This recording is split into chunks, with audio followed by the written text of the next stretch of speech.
Um dos riscos centrais da Lava Jato foi a questão da blindagem do poder absoluto que ganharam procuradores com as investigações. Como se criou a bandeira da anticorrupção e houve um pacto com os jornais, então houve uma blindagem total para não se colocar em dúvida nenhuma das decisões da Lava Jato. E com isso, os procuradores, o juiz Sérgio Moro, ganharam liberdade total para atuar, inclusive nas delações premiadas.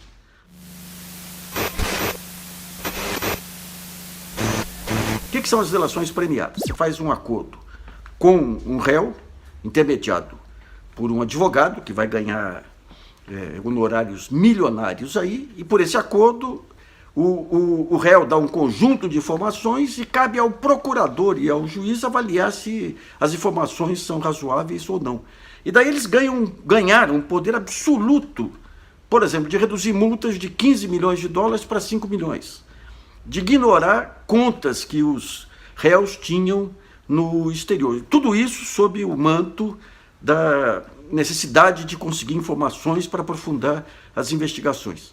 Nós dizíamos lá atrás, os chamados blogs independentes, isso aí dá margem para corrupção, dá margem para arbítrio. Se uma decisão individual de um procurador de primeira instância, uma avaliação dele, permite mudanças tão radicais no valor das multas aplicadas, e isso dá margem à corrupção. Não necessariamente o procurador é corrupto, mas o quadro induz, facilita a corrupção. E nesse ínterim apareceram advogados aí desconhecidos que de repente ganharam uma relevância extraordinária, inclusive sobre os grandes escritórios do Rio e de São Paulo. Advogados que se tornaram donos aí de honorários milionários fazendo a intermediação para a delação premiada. E o que esses advogados tinham de diferente? O acesso à Lava Jato. Então, veja bem, tinha acesso à Lava Jato, procuradores que poderiam decidir de modo próprio o que era relevante ou não era relevante, pouco questionados, porque se alguém ousasse questionar, a mídia caía matando, dizendo que o sujeito era a favor da corrupção. Então todo esse quadro levou a uma situação que só era denunciada pelos blogs independentes. Bom, o que acontece agora? Nós tivemos tempos atrás a Lava Jato, 2018. A Lava Jato do Rio de Janeiro começa a investigar o advogado mais prestigiado desse período, Figueiredo Bastos. Daí descobre que o Figueiredo Bastos remetia dólares para o exterior, ou seja, o principal advogado da operação que era para varrer a corrupção no país, lavava dinheiro. Daí se descobre, quando finalmente prendem o doleiro Dario Messer, o ano passado. Dario Messer é o doleiro dos doleiros do Brasil desde os anos 90. Tem um baita histórico aí de denúncias contra ele, participou de todas as grandes jogadas de corrupção nesse país, aí desde os anos 90. A máfia do INSS no Rio de Janeiro, os precatórios, o escândalo dos precatórios, todas essas máfias aí passavam pelo Dario Messer. E há muitos anos, desde que acabou a Casa Piano, o Piano era aquele que casou com a Marta Rocha, que era o rei dos doleiros aí da América Latina. A família Messer ficou doleira dos doleiros, aquela que faz o encontro de contas dos diversos doleiros. Com todo esse histórico aí, o Messer ficou fora da Operação Banestado. Foi uma operação que antecedeu a Lava Jato, feito pela maioria dos procuradores da Lava Jato, pelo próprio juiz Sérgio Moro, e ele ficou fora da Lava Jato. E daí aparece a informação levantada aí pela Lava Jato do Rio de Janeiro, não é do Paraná, que o Figueiredo Bastos recebia mensalmente dos doleiros 15 mil dólares para dar a procuradores para venda de proteção. E finalmente, no ano passado, só no ano passado que o Dario Messer foi detido, acham no celular dele uma mensagem dele para a noiva, para a namorada, dizendo que um dos beneficiados era Januário Paludo.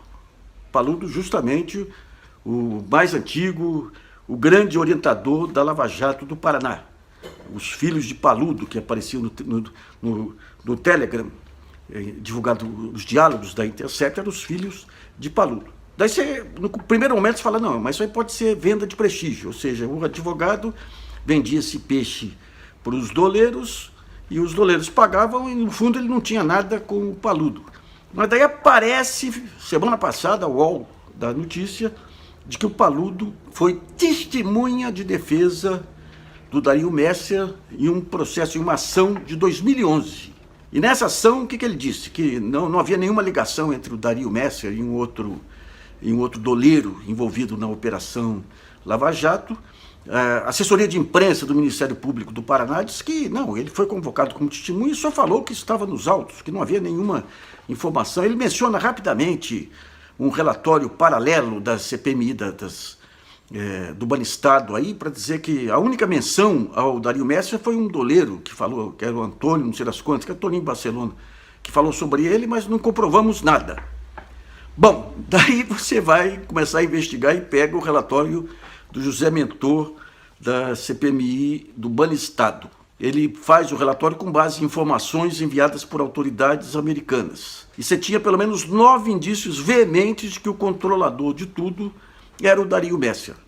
E o Dario Messer, que foi isentado pela Força-Tarefa da Banestado lá atrás e foi defendido pelo Paludo em 2011.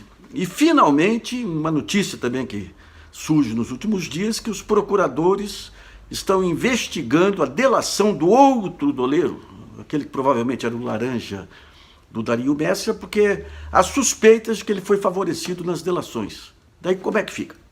Daí se comprova tudo aquilo que a gente vinha alertando lá atrás e que era invisibilizado pela mídia sobre aquele argumento. Não, isso é argumento de petistas.